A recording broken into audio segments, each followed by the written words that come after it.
Hey guys, welcome back. So today we're going to be doing a worked example for mainly the S cells. The H cells will get their separate video, but we're going to be doing this one problem here, and it's split up into two parts. Which, if I can enlarge the text, maybe you'll be able to see it better because I can't see it here on my. Here, let me enlarge this. Yeah, that should do it.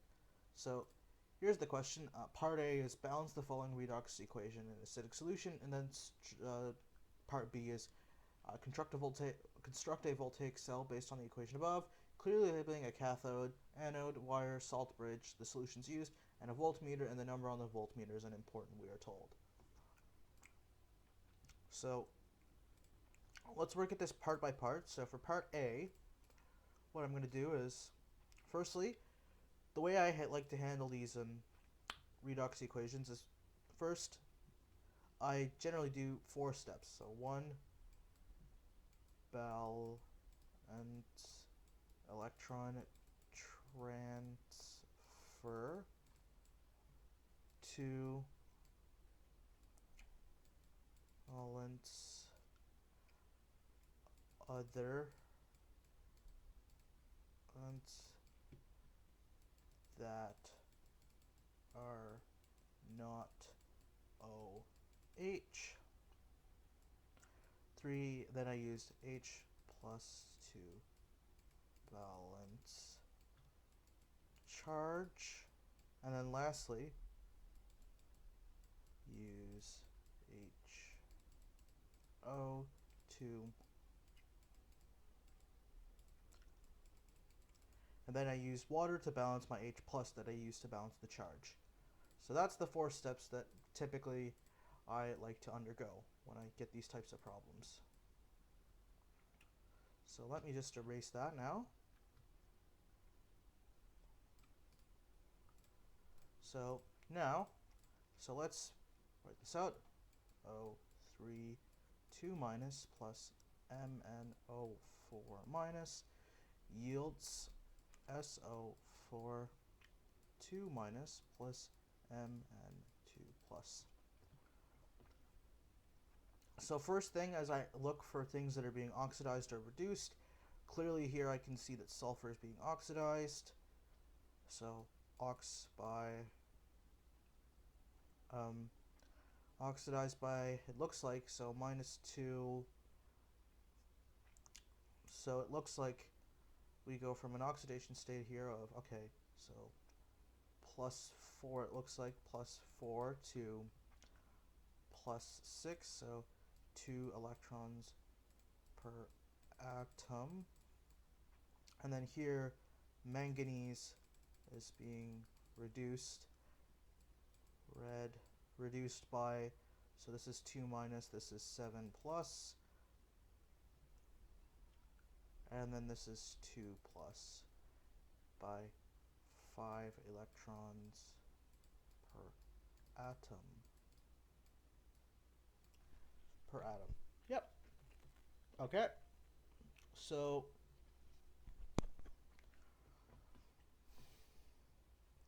now that we've figured out what's being oxidized and reduced, let's balance the electron transfer. The lowest common multiple between 2 and 5 is 10, so I'm going to put a 5 here, a 5 here. No, whoops, I meant to put a 2 there. Whoops. There should be a 2 here, a 2 here, and a 5 here, and a 5 here. Yep. So now that we've balanced the electron transfer, now let's consider other elements that are not H or, oxygen. But first, let me make this look a little bit neater, just so that we can have a little bit more space to work. So, okay, that's a bad 5. Hang on. Let me just write that out a little bit neater. So, 5. So now that that's done, so we've balanced the electron transfer. Now I check to make sure that there are no other elements that are not, so I look for elements that are not hydrogen or oxygen that needs to be balanced, and we look to be, We look to be good on that front, so that's done.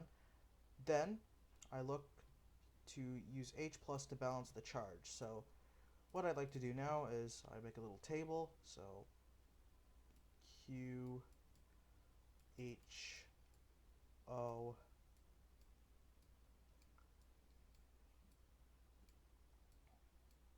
and I consider the left-hand side and the right-hand side separately.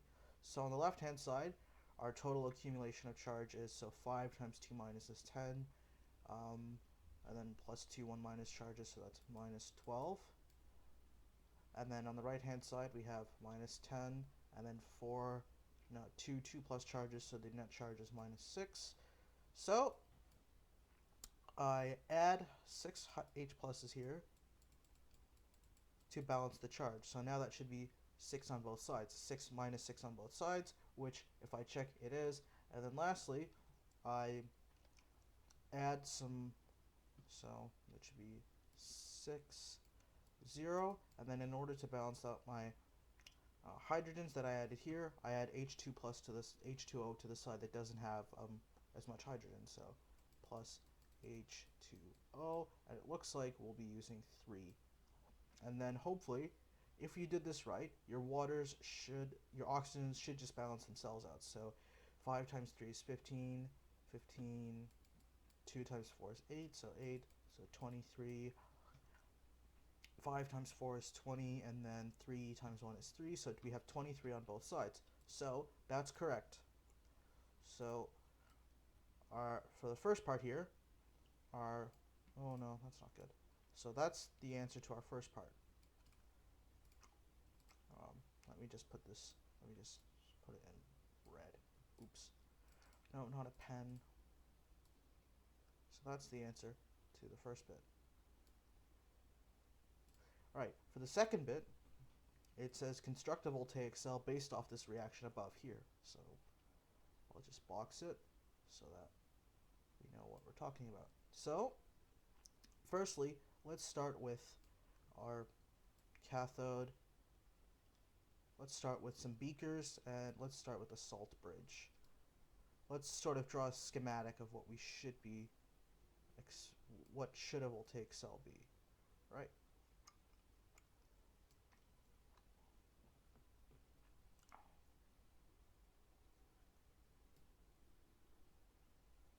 So, in this case, the beakers really should be filled with the similar sort of thing. So, we'll have, in this beaker, we want to keep the oxidized and reduced species separate from each other though.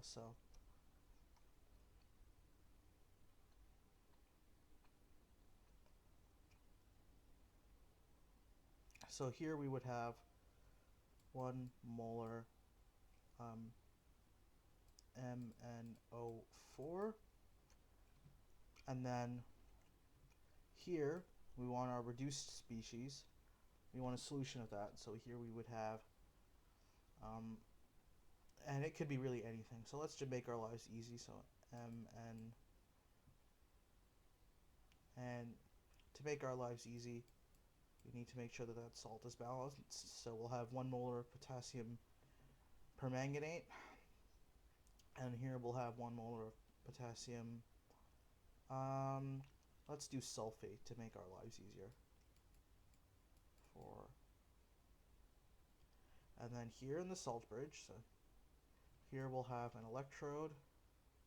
It doesn't matter what your electrodes are made of, but typically you want the metal itself. So here we would have a manganese electrode.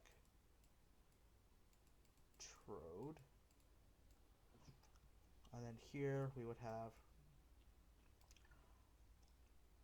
you could also use a manganese electrode, but no, let's use a manganese electrode. So manganese electrode, and then here you have a wire and a voltmeter connected to it. And in order to balance the charge, since we need it to be acidified, let's put some acid in the salt bridge. So let's use H2SO4.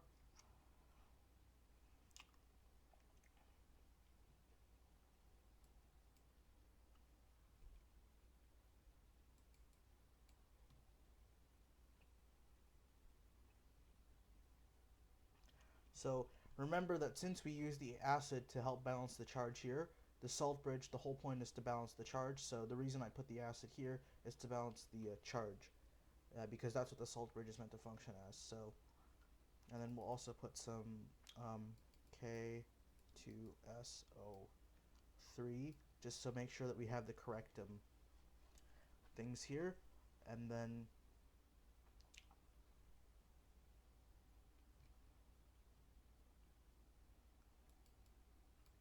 here, just to balance it out on this side, we also have 1 molar K2SO4, just to balance out the charges here. Just to make sure that we have sulfate on both sides, just to make sure that there's an equal amount of sulfates and all that stuff.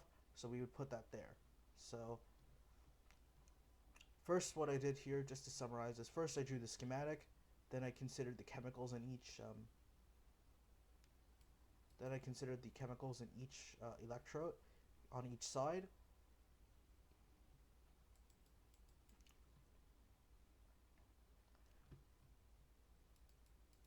Then I considered the electrode on each side.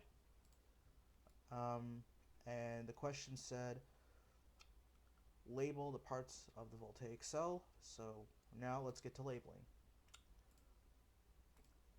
So here's the oxidized species here. No, and here's the reduced side. Reduced. So reduction occurs at the cathode. So here we have Mn2 plus an Mn, and therefore this will be our cathode. So as that is getting reduced, and then here is our anode. Here's our anode. Since if that's the cathode, that must be the anode. Here's a salt bridge. And I forgot to put a concentration there. 1 molar sulfuric acid. And then, so it said clearly labeled the cathode, anode. Here's our wire. And here we'll just put 2.3 volts.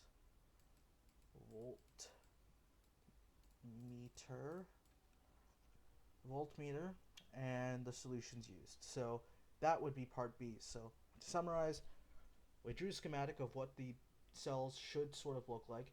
Then I put in the solutions accordingly. So I separated the oxidized and the reduced species from each other, because that's the way the voltaic cell works. It must occur through the wire. So, and then the reason I put sulfuric acid here is because the role of a salt bridge is to help balance the charge, and the reason the solution must be acidified is such that the charges are balanced. So hopefully you found that helpful. Thank you for watching. Don't forget to like and subscribe.